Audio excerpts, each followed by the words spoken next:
Et au-delà d'impact géopolitique, le barrage de la Renaissance, quel impact il peut avoir sur le peuple éthiopien? Alors déjà, il y a plus de 20 000 déplacés. D'après un dernier rapport que j'ai lu récemment, les 20 000 déplacés liés au barrage il y a eu une compensation financière et d'après ce qui se dit dans ce rapport, ils sont plutôt contents parce qu'ils ont eu. Ce qui change par rapport à d'autres barrages qui ont été construits, barrage de Gib, enfin sur la rivière Gib, pas très très loin de là, où ils ont quasiment rien eu, où les gens n'étaient pas très contents. Là, j'ai pas été sur place, j'ai pas pu discuter avec les locaux. Sur les déplacés de Gib, j'ai pu. Il faut voir, c'est toujours un peu délicat de faire confiance à des rapports sans être sur place. Et voilà, on ne sait pas exactement la vérité, la vraie vérité, entre guillemets.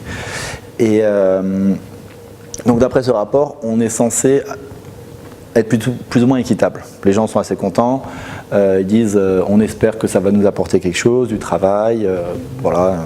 Donc tout devrait être bien, voilà, officiellement.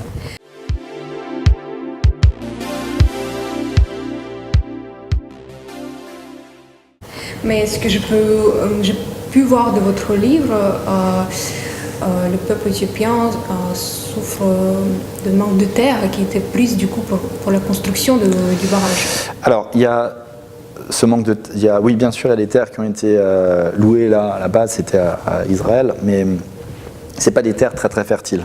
À l'endroit du barrage, c'est assez sec, c'est assez aride.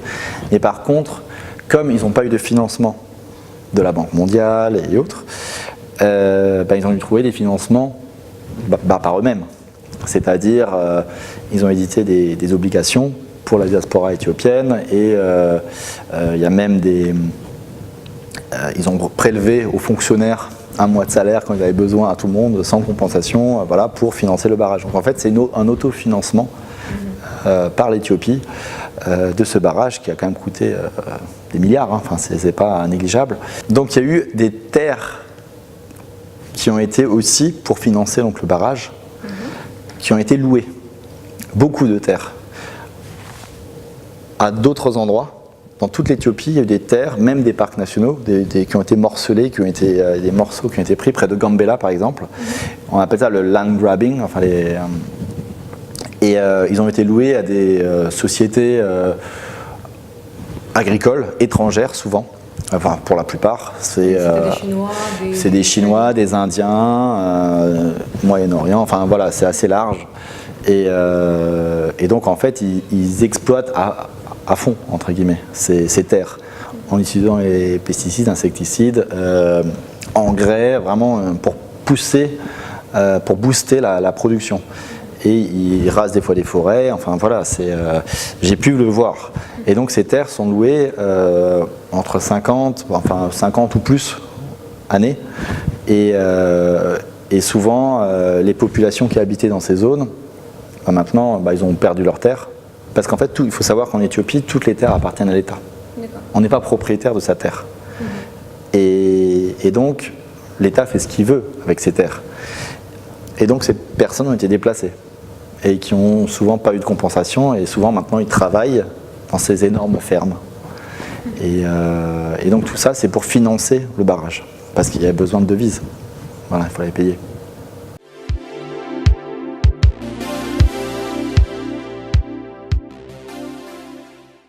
Et la question clé que je vous pose, la guerre entre l'Éthiopie et l'Égypte est-elle probable? La guerre entre l'Éthiopie et l'Égypte, elle est probable, peut-être même très probable. Ça ne sera pas forcément une guerre militaire avec beaucoup de déplacements de...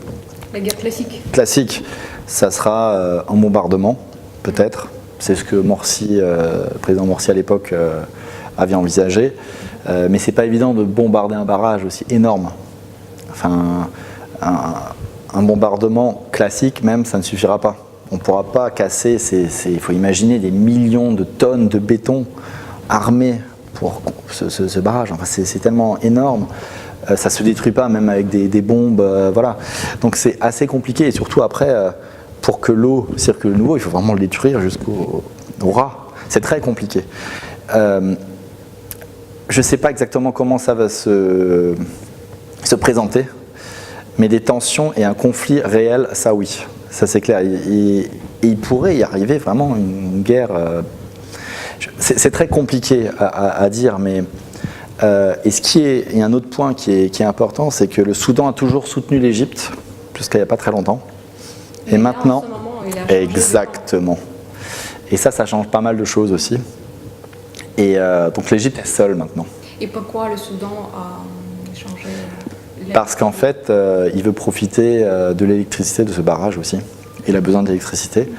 Et il a fait volte-face vis-à-vis de l'Égypte et il dit j'ai plus à gagner en m'associant avec tous les autres pays qu'en restant seul entre guillemets avec l'Égypte. Et surtout politiquement, économiquement, démographiquement aussi. L'Égypte, l'Éthiopie est devenue beaucoup plus importante. L'Égypte a toujours sa puissance militaire, ça on est d'accord, mais économiquement, démographiquement, l'Éthiopie monte. Elle a 90 millions d'habitants, l'Égypte en a 10 millions de moins. L'économie et la croissance économique en Éthiopie est en train de monter.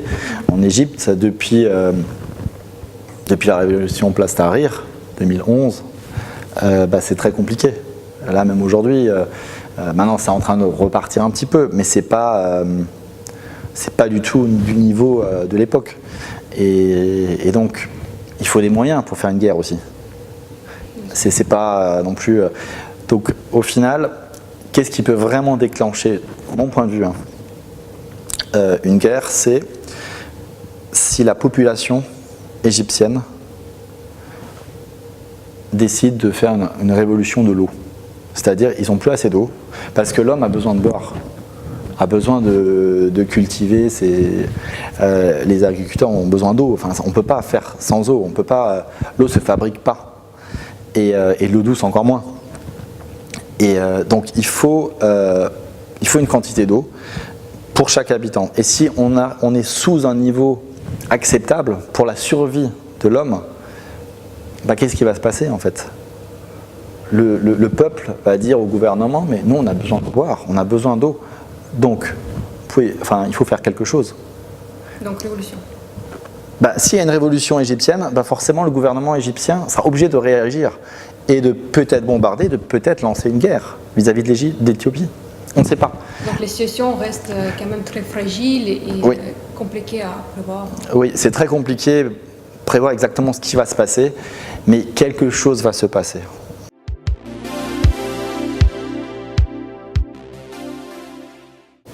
Merci beaucoup Franck. Et n'oubliez pas de vous abonner au OS Mon Labs TV.